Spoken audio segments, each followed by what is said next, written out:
Welcome back to my channel. Another day, another video.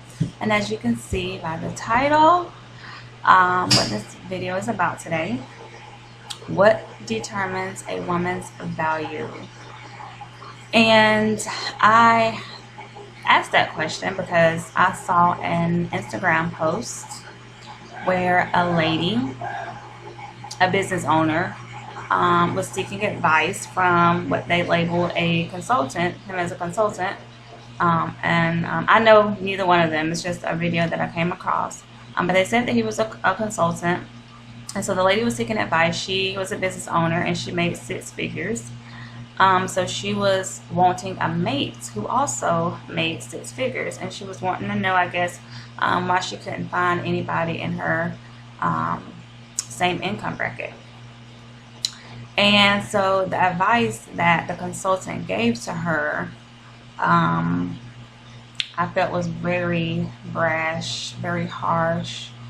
I felt like it was rude. I felt like it was disrespectful to not only her, but to black women, period, because he kept generalizing black women.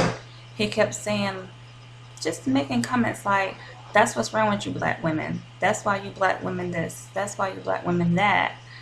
And I'm just like, well, dang, brother, what do you have against black women? Because you, to me, look black. So I know your mama black. So when people talk about women like that, it makes me think that there must have been a black woman in their life that maybe they didn't have a good past with. You know, some reason he has a disdain for black women. I just really wonder what the root cause of that is. It has to be something deep down for them to hate black women like that, or stereotype black women like that, or put everybody in that box like that. It has to be, I don't know if it's self-hatred, or he hated his mother or sister, or I don't know who done wrong to him as a child. I don't know what it could be, but you know, I really pray for people like that, because if you hate your own race, that's very sad. But besides the point, basically the advice that he was giving to her, basically he was telling her that she didn't meet the qualifications, basically, to have a man that made six figures. Even though she herself made six figures, she didn't qualify to have a man that made six figures. And the reasons that he gave to her was, one, her looks, he said. He asked her, what did she rate herself? And I believe she said a 6. I think she said a 5 when she wake up, and a 6 when she, you know, gets herself together, puts her makeup on and all of that.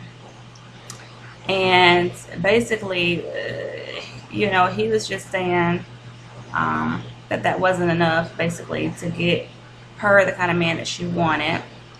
And then she also said that she was a mother. I think she has a son that's 14, teenager age, and he was basically saying that was another strike against her. And he asked about the father, and she said that the father wasn't really in his life like that. And so he was basically saying that no man that makes six figures is going to want a woman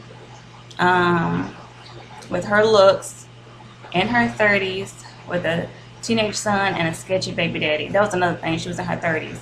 That was another strike that he put against her. So, okay, let's go down the list now.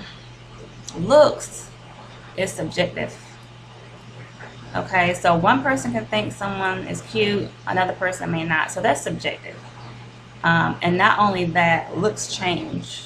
So I feel like that shouldn't be number one on someone's list when looking for a mate. Now, everybody wants to be with someone who they desire, who they're attracted to, and all of that.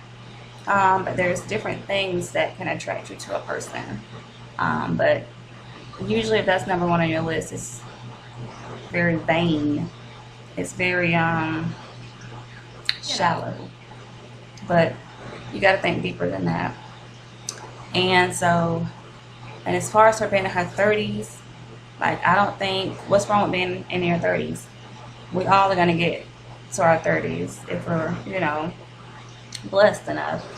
Um, so I don't really know what her age had any, I don't know what her age had anything to do with her not qualifying for a certain type of man. Then going to her being a mother. I know that there are men who prefer, not even prefer, who will flat out not even look or consider dating a woman if she has kids. And the thing about it is, I feel like anybody who has been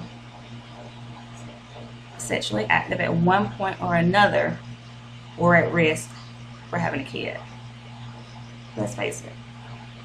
All of us have been at risk for having a kid. All of you have been at risk for having a kid.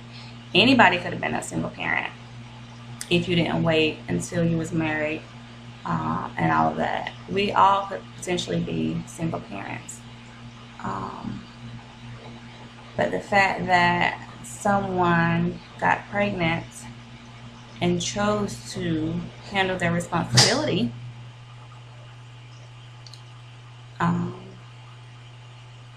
gets a strike against them. But there is a lot of value in a single woman, single parent, single mother that I see. It's not easy, but there's a lot of value in it. When you have a woman who can raise a child on her own, it shows a lot of strength. You have to be strong to do that. Not everybody can do it. It shows that she can make a way out of no way, especially if she chooses to do something with her life to better the life of her child. And that's what happened in my situation. Like, I had been in college and was just kind of playing around, just wasn't serious about it. But once I got pregnant, I was like, okay, you have somebody else to take care of. You need to do what you need to do. And that's what I did. And I feel like maybe I wouldn't have finished school if I didn't have that responsibility, because I was just kind of playing around. I was really content where I was, in a sense. So, I mean, I don't know. Don't knock a woman just because she has a child. I'm trying to tell you. Your mom had a child. Your dad had a child. Your sister got a child. The child is innocent. You could be a blessing to someone else's child. I think we always look at the negative side of things. Not wanting to raise somebody else's child, or not want to raise somebody else's legacy. I saw a guy comment that. And I'm like, that child can be carry on your legacy too, if you're the one that's raising him, that's teaching him, that's instilling things in him.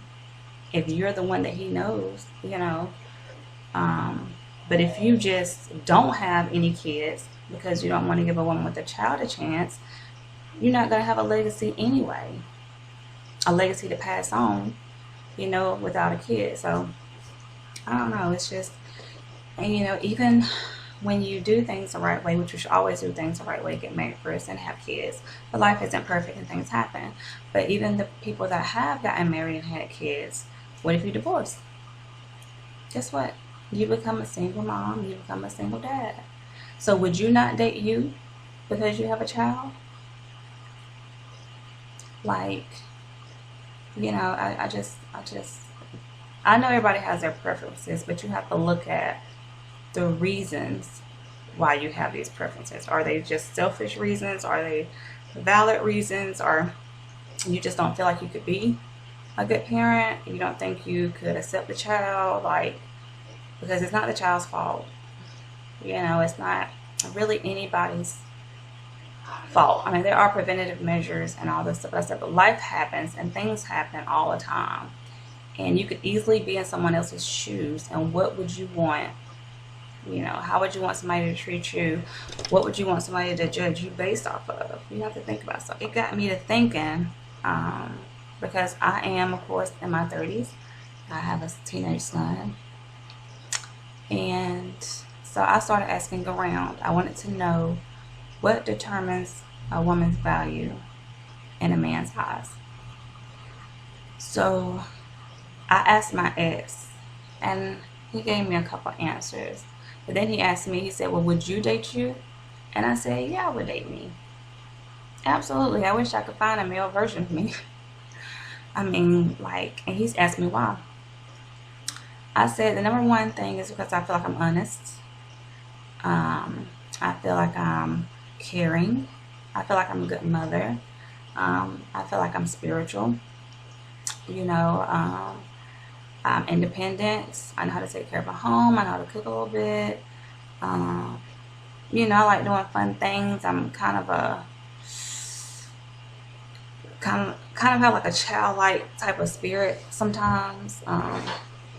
And believe me, I got my problems, but one thing I have is I keep going, and I've overcame them. And even if I haven't overcame them, I've dealt with them, and I've carried them, and you know, I'm still here. So you know, I feel like I have a few good qualities. I asked him, and I asked some other guys to name 3 things that determine a woman's value. One guy answered self-awareness, pride, and inner beauty. And I like that answer. You know, because I think self-awareness is important in a relationship, because I feel like if you know who you are and what you like and dislike, then you're better able to understand other people. And I feel like that's very good to have in a relationship, you know. And I also love the answer inner beauty, because if you're pretty on the inside, if you're a good person on the inside, it's going to reflect outward. It's going to reflect outwardly, okay? It's going to be very apparent. You can always spot a good person and good vibes a mile away. You know, inner beauty is very, very important. Also, another guy answered honesty, being his calmness when he's having a rough week, reassurance, compromising, and not holding a grudge. So those more than 3 answers, but I like his answers as well, because none of them have to do with looks, physical, shallow things. You know what I mean? They're actually qualities and characteristics that make a person. You know, that's what you want to come home to. That's what you want to have to deal with every day. To be your calmness, like I love that.